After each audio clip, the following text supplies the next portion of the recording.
do have tickets for Indy for the, for the brunch Saturday show, as I like to do, and I've got my Mondo glasses on reserve.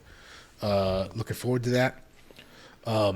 But I'm starting to think I might need a preview screening of that one. So, like for myself. Just to take it in? Yeah. I don't blame you, man. Like I might go to the late night Thursday, just to maybe just absorb it. I'm a big fan of that Thursday, as you know. I love those Thursday showings.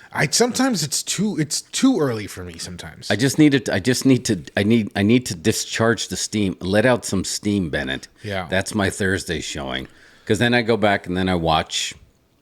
The weekend viewing is my actual viewing. Yeah. But I need that let out some steam, Bennett. I'm still so hurt by Crystal Skulls that I might need to just do a private screening first. Because I told you, when we went to see Crystal Skulls. Yeah. what was this, 15 years ago? I was on a movie. I was on a crew, and we're like, it's an indie show. Everybody's sleeping in crappy accommodations, and going to hotels, and everything's all super low budget. Whatever, we're working our butts off. We had a dark day, and they released. It was a day they just released Indiana Jones and the Kingdom of the Crystal Skull. So it's a crew full of movie nerds going to watch this movie. Super excited. The majority of people were super excited. And then we sat through it, and all just kind of came out and were quiet. That's such a bummer, man. Because there was no hype walking out of there. There was a lot of hype going in, but coming out was the saddest.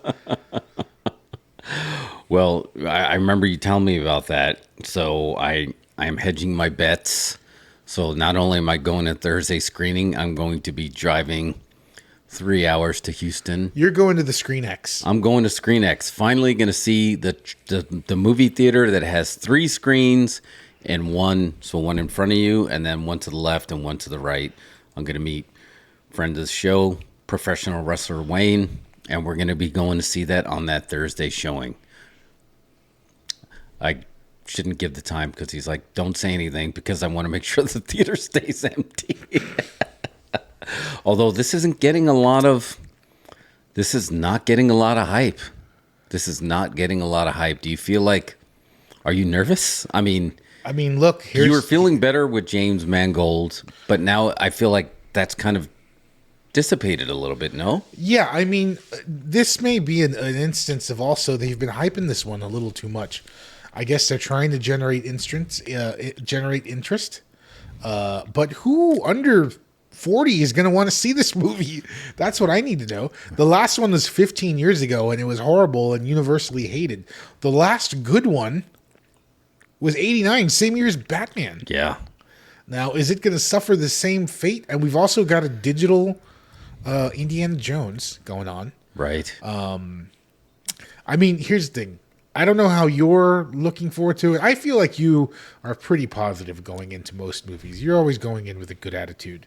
And I'm sure you're going into this one. I feel like an abused dog going back in, and it's like Indiana Jones wants to reach out and pet me again, and I'm just hesitant, because he smacked you last time. I think it's going to be a smack. Like, I'm pretty sure it's going to be a smack, Yeah. I'm pretty sure it's going to go as bad as I imagine it might go. I think it'll be better than Crystal Skulls, but it's not going to be in the category. It's not going to be in the realm of the original trilogy.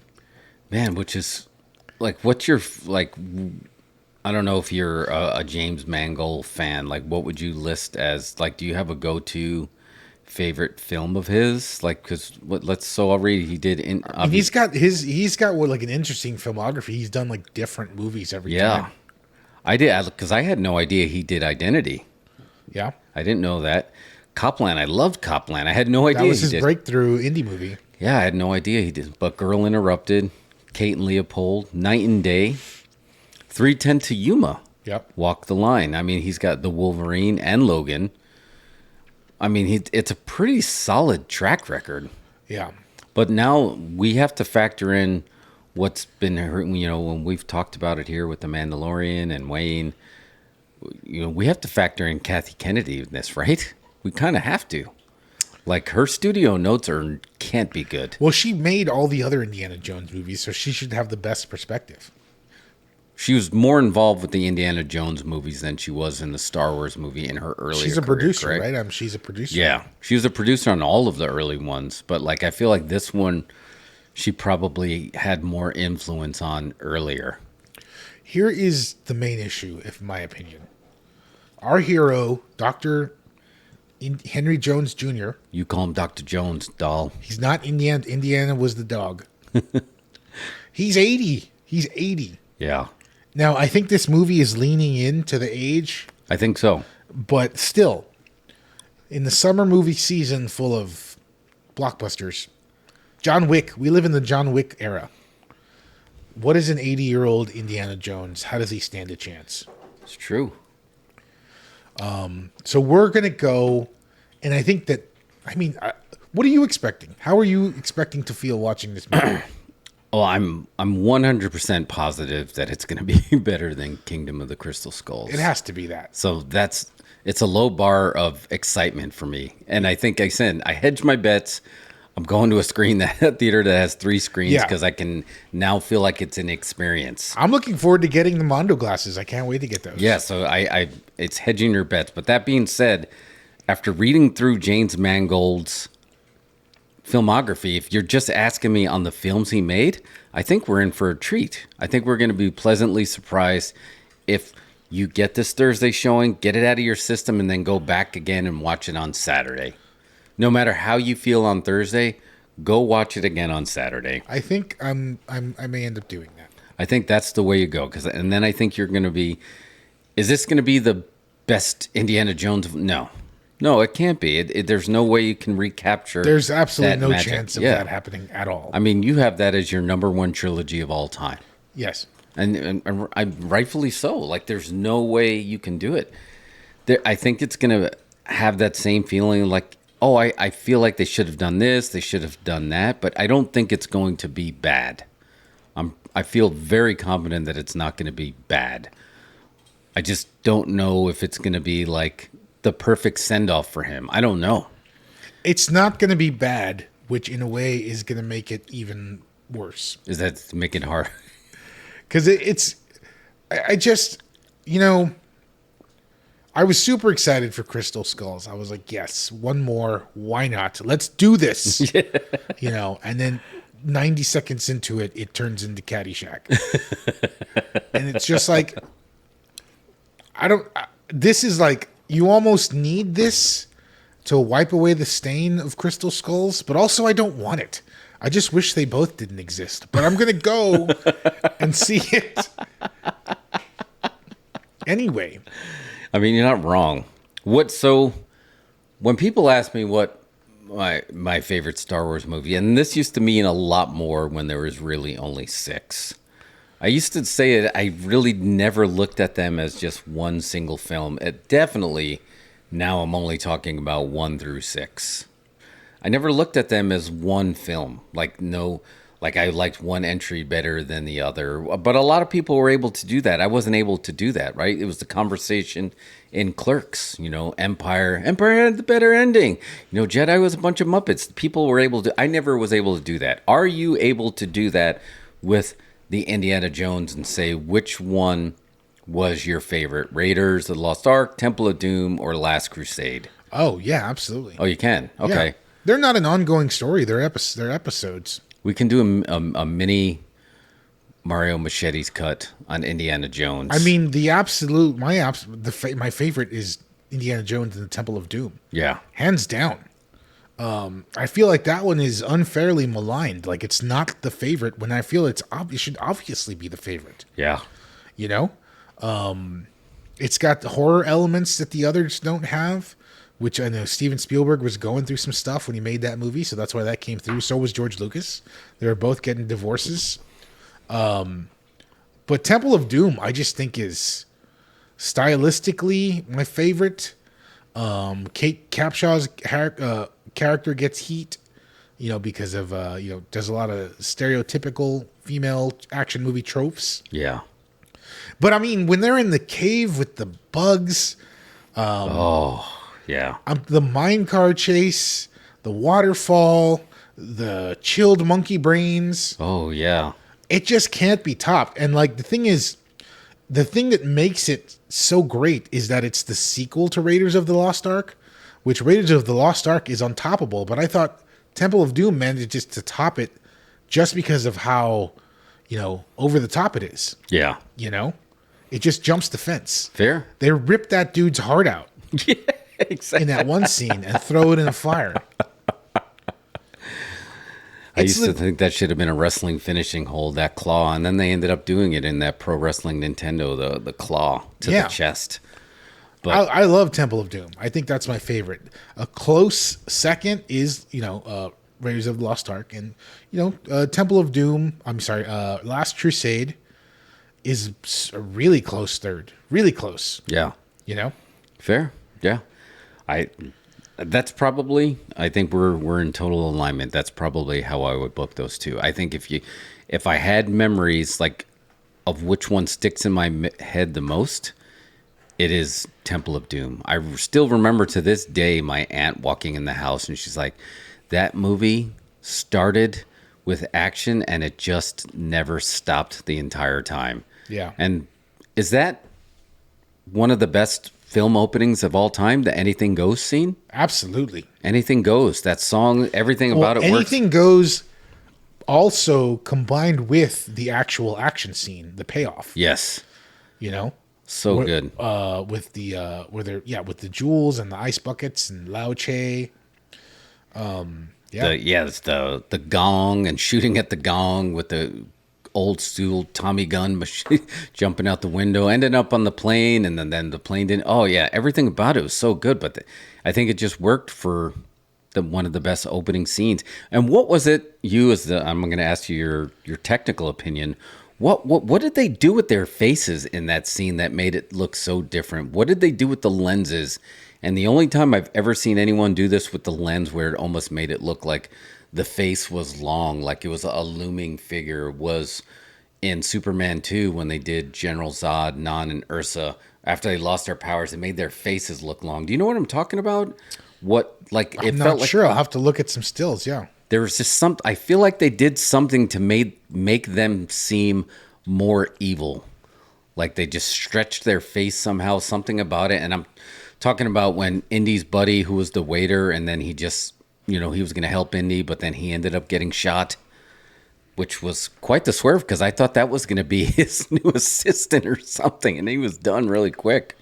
But yeah, I'll show you it. There was just something about, if you can find that opening, they did something that it made their faces look stretched and looming.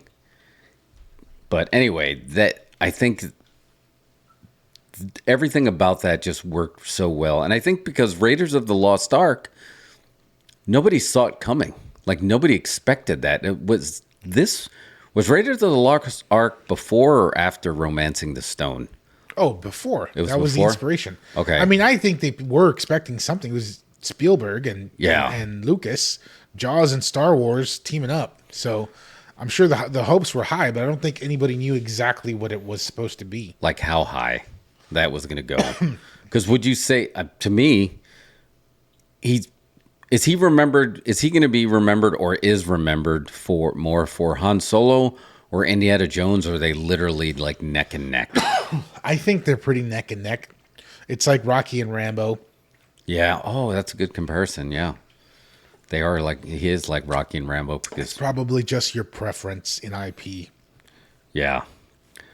And then we had, obviously, The Last Crusade. It was such a big deal to have, I remember them booking Sean Connery as their dad. Junior! Like how big of a deal that was in 1989 to get Sean Connery in there. And it just like worked so well. And I think they were trying to recreate a little bit of that magic with Mutt, since Shia LaBeouf was kind of hot. He was kind of anointed, like Steven Spielberg said, you're going to be the next Tom Hanks in Hollywood. And then it took a hard right on that, and that didn't work the same magic. What about the Indiana Jones Chronicles? Did you ever watch that? Not really, no. I did watch it, and then I know a lot of people are like, "Oh, it's kind of boring. It's kind of like a history show." And they forget that he's a freaking He's an archaeologist. He has a passion for iniquities. Of course, it's going to be about history. Yeah. No, we want to see the adventure parts. So I never got that, but why people had heat with that, because to me, I remember in Last Crusade how much of a big deal it was that we were going to see young Indiana Jones, right? And it was River Phoenix. We were going to get a young Indy. And then that's what I thought they were going to use to kind of kick off the show. But then they booked somebody else for the show, which was kind of confusing. But that was a huge deal. Yeah. To get Sean Connery and River Phoenix in the Last Crusade. And ironically, that may have been one of the last films I did see in the drive-in, as when drive-ins were still a part of the regular. Obviously, Last Crusade. And that was, I saw Temple of Doom at the drive-in. Yeah, which those were great drive-in films to see. But to this day, it makes me want fried chicken because, just go to drive and take that bucket of chicken in the car. Man, that was so. How did they stay in business? Maybe we need to go back in time. Well, I mean, they charged a fair amount for the car. It wasn't like $20 a car or something. Yeah. Back in the day, before people were charging $20 for a movie, and all they're doing is playing the movie. They still sold snacks. Couldn't go to the drive-in and not get snacks. No, you had to go to the lobby. But you bring in your own snacks as well. You bring your church's chicken. I couldn't remember. I can never figure out if they charge by the car or charged by the people in the car. But they charge by the people in the car or by the car. Oh, okay. So it's like you could pay whichever fee, but that's still why they would sneak people in. Yeah, you do that. You wouldn't not like Grease, like hide in the trunk, but maybe your parents say just duck down in the wheel well. You're pretty small. Yeah. That used to be a rite of passage trying to sneak into movies. Now I feel like people don't care enough because it used to be hard. I don't even think people think about it because now you have assigned seating. Yeah. So it's like, but even to this day, I still think of ways to sneak into movies. I mean, if you think about it, after Mad Heidi, when I wanted you to show the screen, what would have stopped? There was not a lot of people in that flash showing. We could have literally just sat down and just watched it. No, I literally will use the app, the theater app, to look what seats are open in a different theater while I'm sitting there. It's like, I'm going to watch the end of The Flash again. Let me go just sit in these empty seats. I think that's something that just has to be inbred to you. Yeah. You have to come from that era. We did. Oh yeah, we used to try to sneak in all the time. It was just part of the experience, as we talked about. Are you worried about the whole Kathy Kennedy? Do you think the studio, I feel like that's this film is going to come down to? How many notes did Mangold give her that says fine, we'll put this in, versus just no, I'm going to make the movie I want to see. I just, there's no way at all for that this was ever going to be the movie we wanted to see. Yeah. It's just not ever going to happen. It's just,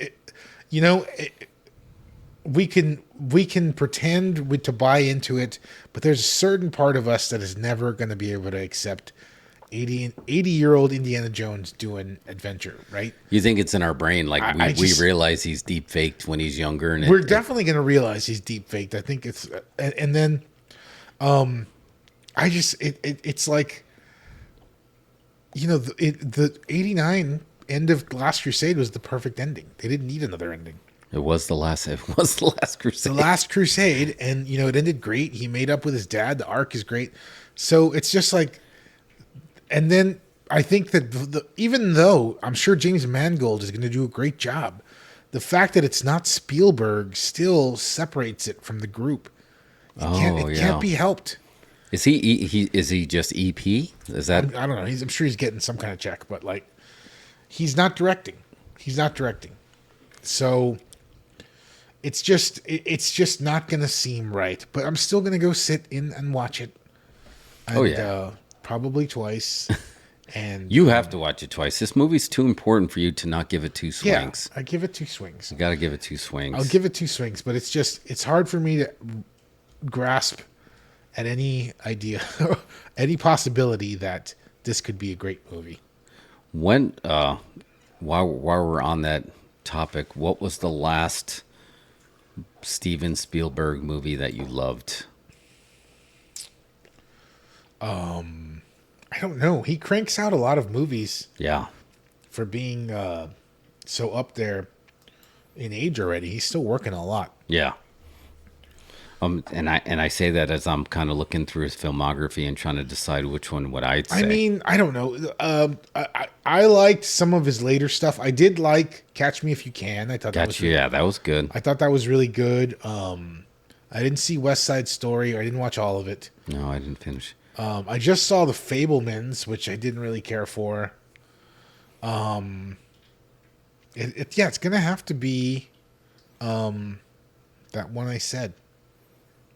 Catch Me If You Can. I feel like that was the 2002. last one. Yeah, 20 years. I liked The Terminal. I thought The Terminal was. I think The Terminal got a lot of unjust heat. I think it was pretty good. I thought it was pretty good, but I knew seeing Private Ryan was going to be a movie that I was only going to want to watch once. And it was Private Ryan was like an event movie. a great movie, but there was no way I was going to watch that twice. Yeah. It was too heavy.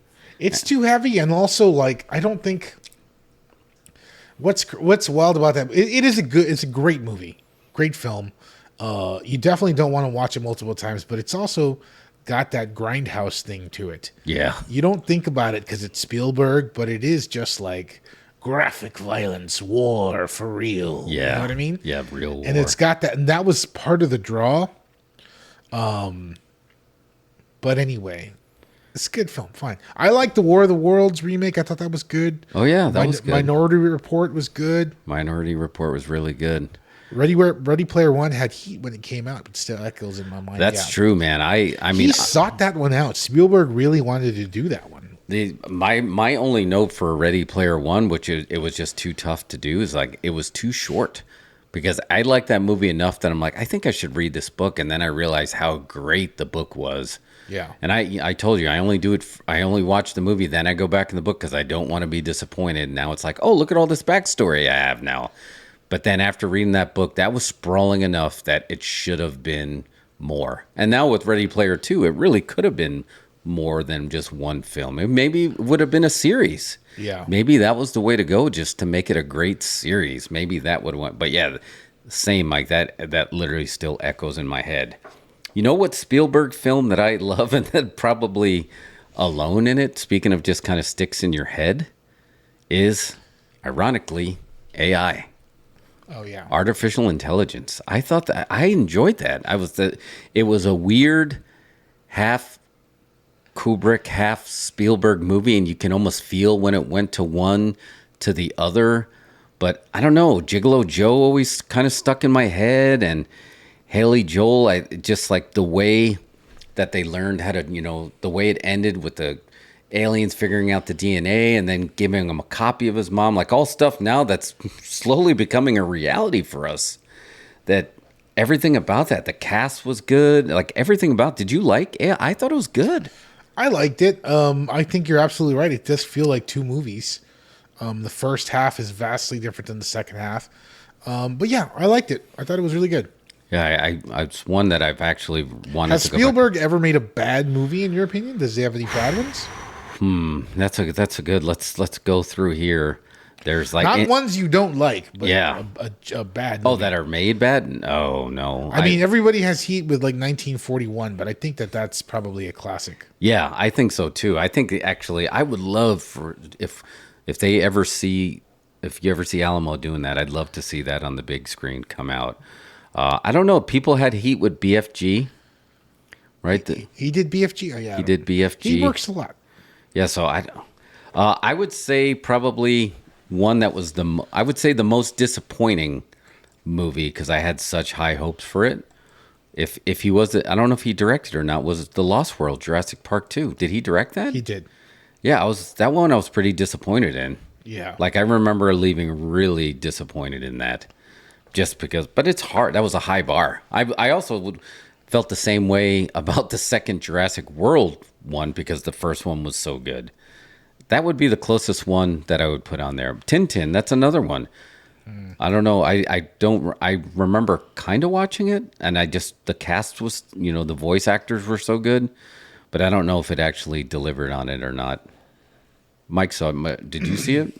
Tintin, The Adventures of Tintin. I don't remember watching it.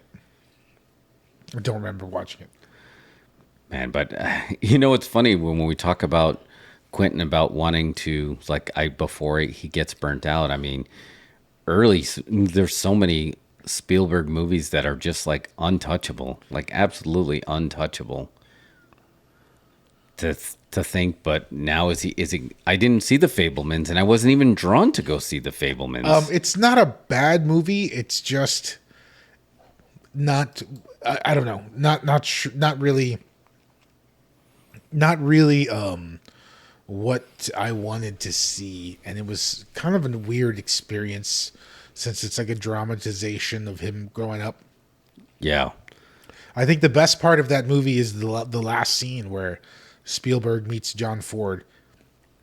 Oh, really? They have that in there? And I guess it's not actually Spielberg. It's dramatization. It's another person, whatever. Yeah. But he meets John Ford, and John Ford is played by David Lynch. And I thought that was the best. Oh, that's cool. That's cool casting. Yeah, it's cool casting.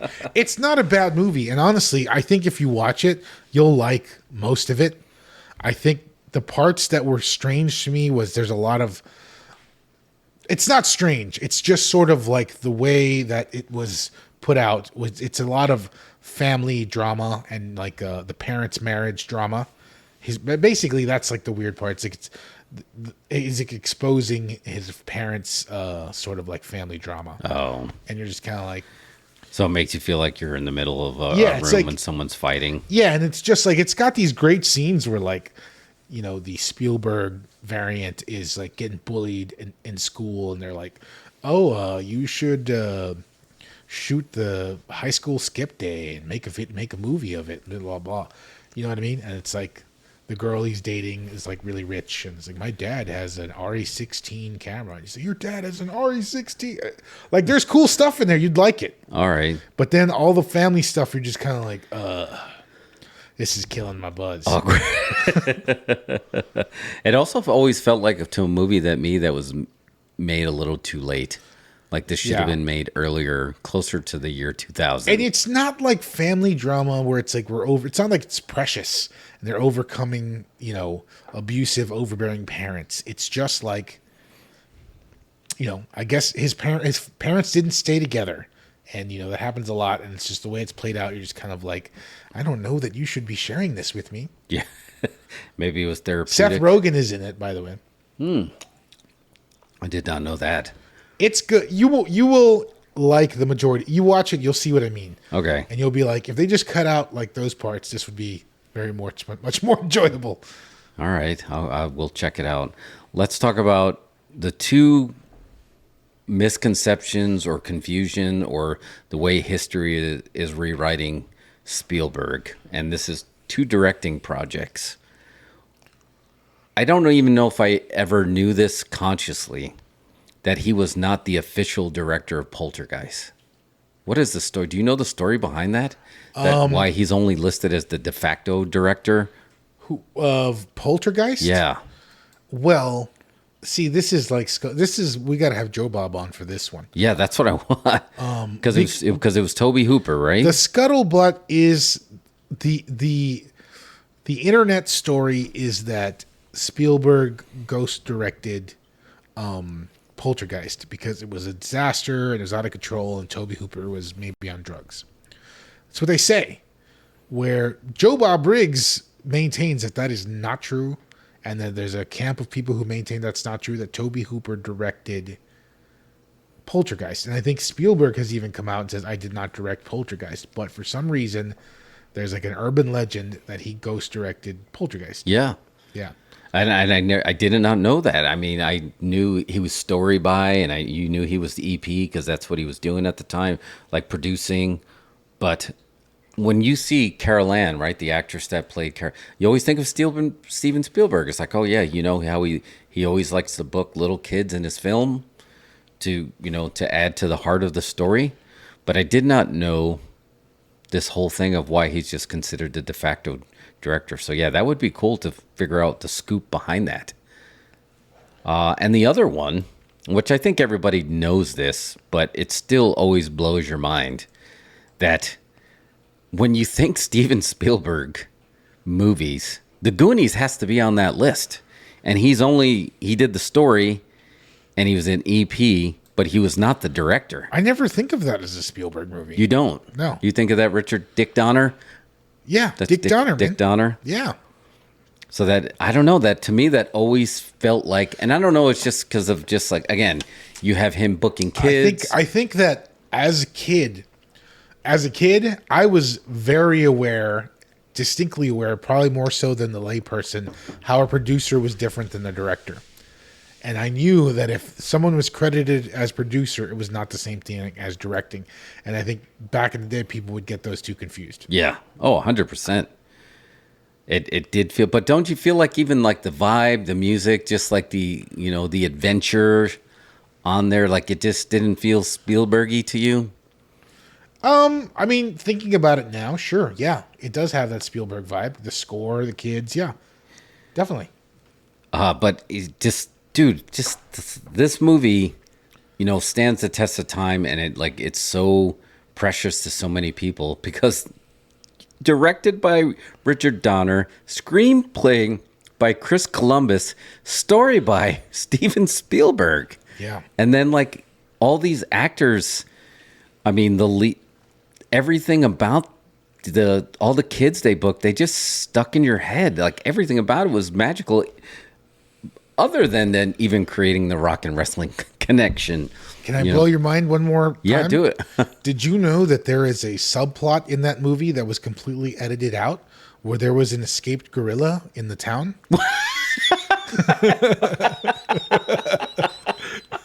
No idea.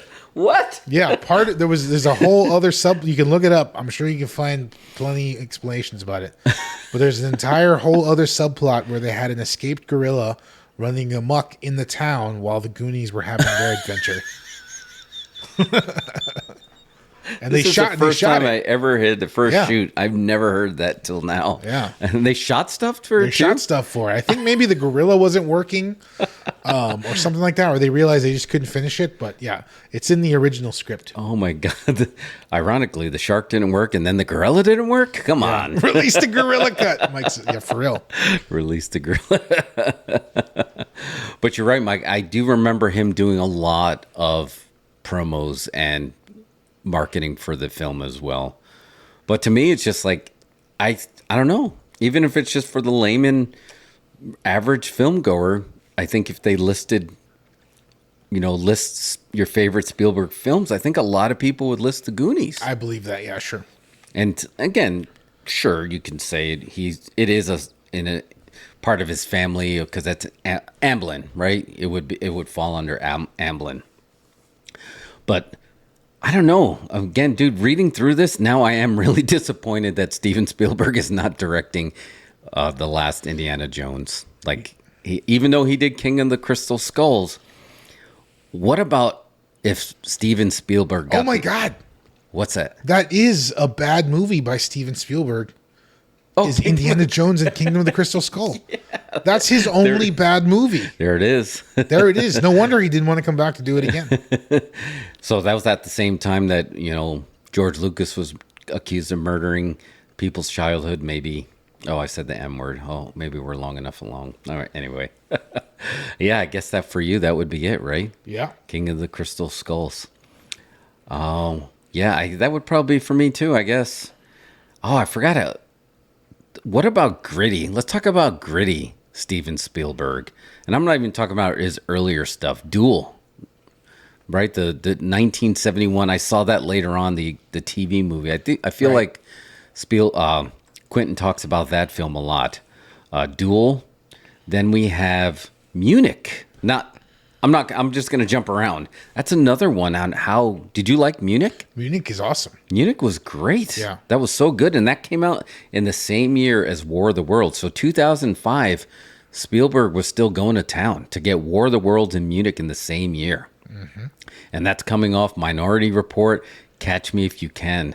Like, there it is. Your speed bump was Indiana Jones and the Kingdom of the Crystal Skull. Because after that was Tintin, War Horse, Lincoln, Bridge of Spies, BFG, The Post, and that's over in 10 years, like in a row. Those would be a lot of movies that a lot of people didn't like. It could be argued he hasn't fully recovered, other than Ready Player One. Which one of those films jumps out at you after Kingdom of the Crystal Skull? I thought The Post was really good. The Post? Yeah. Okay. Aside from that, those other ones, I could not care less. Yeah, that was maybe he just never recovered. He was the end title designer in West Side Story. We need to get Dawson Leary from the Dawson's Creek show to give an explanation of Spielberg's sort of late career filmography. Of what's going on. Yeah. Yeah, that's... James Vanderbeek lives here in town now. Does he? Yeah. Let's go find him, man. We should book him. Could you fun. come on and do Dawson Leary and talk about Spielberg? Just book him. We'll buy him an Uber. We'll get him some food. Uber. We'll get him food. We'll order from this Thai place. It's good. Do it. I mean, it's really hard to, clearly Jaws is his number one film, but then he went from Jaws to Close Encounters, which is good. It didn't live up to the hype of the level of Jaws, but I think people still remember it still stood the test of time. To me, anyway, before E.T., that was the alien movie to go to. But he did sandwich 1941 in there. What we were talking about this a few weeks ago, Twilight Zone, the movie. He actually directed the Kick the Can segment, which was pretty good, right? Oh, on Twilight Zone. Yeah, Twilight Zone, the That's movie. right. Yeah. Another movie that a lot of... did he produce Cocoon? I don't know. Possibly. Because it has all his directing credits, his short films producing credits. Oh, that's another one, Super 8. But I mean, I guess that was pretty much... That was Abrams. Yeah, that was Abrams, but that was a love letter to Spielberg. He EP'd a lot of stuff, but I was trying to just... Yeah, he EP'd a lot of stuff. Dude. Cowboys and Aliens, I did not know. Real Steel, the Men in Black films, the Transformer films was him too. Yeah. Yeah, what a different career trajectory he took. But yeah, I guess Jaws would be the top film, and King of the Crystal Skull would be that. So do you think, honestly now, like looking at his late filmography, could he make a good Indiana Jones in 2023? I don't think that that's the stopper. I don't think that the stopper is whether or not Spielberg could do it. I do think Spielberg can do it. I think that we're just past the point.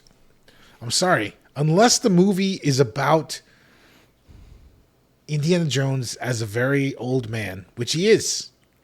I think we're past the point of believability, And they refuse to go that direction of booking him like that. I know. Right? Harrison Ford won, no, I'm Indiana Jones, I'm putting on the hat. Like, did you ever see on the Indiana Jones Chronicles where it's like super old Indy and he has an eye patch and he's an old man?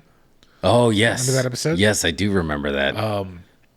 I just think we're the thing is, we have a bias to this and we see it through a different lens. Okay? You know what I mean? Yeah.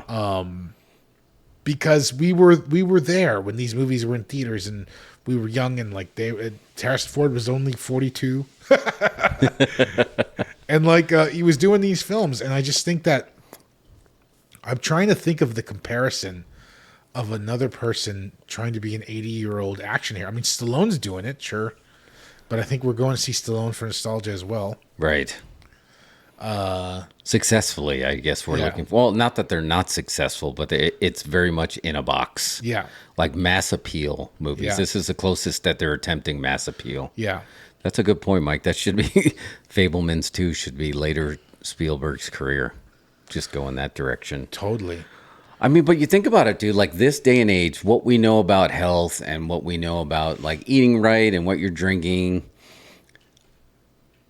What if he's doing the Wim Hof method and he's like this, but we know he's not, of just he's like this super 80s the new 60.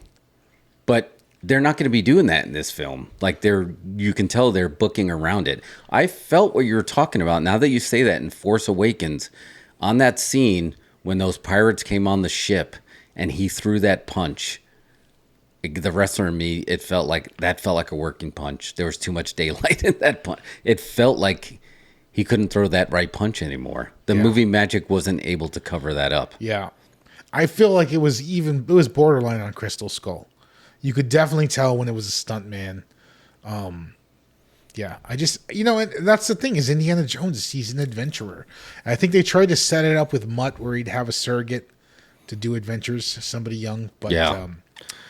I don't know. I'm very iffy on it. I don't know what's going to happen. I don't know how it's going to go down. Need. Well, Mike said I'd rather watch the Mummy requel, bring back Frazier and The Rock, making archaeology Fast and the Furious. That's a freaking great idea. I would pay. That would be a day. Brendan Fraser's hot. Give Yeah. him Bring him money. and The Rock, have them, have that on there. That would be great to see that. Along those lines, how did they book? I feel like out of all three of the Indiana Jones, the original trilogy, The Last Crusade is probably the one I watched the least as far as like over and over. How did they book Sean Connery in that? Because he was older then. Like he wasn't the one doing like the full-on adventuring. He was like acting his age. Yeah. Which I don't think Harrison Ford's going to be doing that in this. Well, I mean, Like maybe to they be should have fair, booked him I like think that. I think in that movie, Sean Connery was only like 10 years older than Harrison Ford. Oh, like for a shoot. Yeah, for a shoot. I don't know. I don't know what they're. I think the trailers have shown a limited amount of stuff. Like you said, we don't hear Phoebe Waller-Bridge talk very much in any of the trailers. No. I feel like they're hiding her. We see action, but I think everything we see is from the deep fake part, right? When it's the beginning. Yeah, when he's younger on the train. He's younger on the Yep. train. What they show the horse running from the subway a lot. I mean, that's the big one that they show in the trailer. I don't know. It's going to be hard. Is there a The chance? buy-in is hard.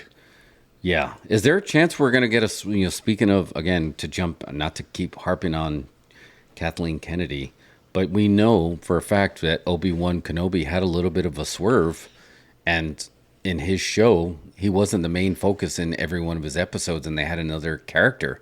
Is there a chance that that's what's going to happen with the Phoebe Waller-Bridge character? That it's really going to be more about her, but they're not telling you that yet? I mean, yeah, it's possible. And you think I think if they do that, I think that's going to backfire. The same way it backfired with Obi-Wan. That could backfire because then it's going to feel, like an agenda got pushed through there rather than an artistic choice. Yeah, and the dirt sheet websites are going to be all over it. Yeah. Yeah, I think that would be done. Yeah, Mike, there you go. Clint Eastwood, gone into his 90s and perfected playing an old man. Speaking of Philo, he did that right into his 90s. He did. Yeah. I mean, yeah, if they did Indiana Jones 5 where he's like past archaeology and now he's a drug runner or doing some kind of job like that. Mike said I'd watch an indie movie where he doesn't leave his porch. I mean, yeah, that would be great because that's believable. That would be something else. I mean, I know they were trying to figure out a way to pass the torch, but now they made it seem like they have no interest of passing the torch because can they do anything after this? Can they now have Indiana Jones presents Phoebe Waller-Bridge and the Lost Agenda? I just don't think Indiana Jones is going to appeal to young people. The brand, yeah. I just don't think it's an appealing premise for the people going. He doesn't even have a phone. Well, what's interesting? You say that. You're right. And Indiana Jones hit at the right time in the 80s, that it was nostalgia for other people because it was based on 50s serials, right? Exactly. And then 30 years later, and then it was a film based on nostalgia in the 80s. Right. Right? For the 50s. Yes. So how is that and now we're closer to the 50s as in the 2050s than we are to the 80s. Right. So is that going to come across? Which it may not. Did they need to try to reinvent Indiana Jones like that one reinvention that they had with James Bond to make it like, look, James Bond, he can do parkour. That's new, but the right? thing is, James Bond is reinvented and recast every 10 years or whatever. So Yeah. that remains. And every 10 years they recast it and they sort of change the aesthetic. And they're not doing it. This is the same. This is Harrison Ford in the same hat. Same everything. Since 82. Wow. That was 82. Yeah. Holy cow. Could they have done that? Could they? There was talks of that happening, and then it never happened. There was even What? a Chris Pratt is going to be the new Indiana Jones. They were talking about recasting him all the time, and then it just never happened. Would that have helped? It worked. Could they have done it and been the franchise Viagra like he was for Jurassic I don't think so. World? It didn't work for Solo, so I don't think that that's an No. option for these legacy characters. Oh, that's another one to revisit. That one, bad timing, but yeah, it did not work. So I don't think it would work. I think keeping him as Indiana Jones is the only way to go. It's just hopefully the movie itself is can hit the mark and just have enough fantasy, but also be grounded enough to be believable. I suspend disbelief, but it's just like man, sometimes I can't let it go. It's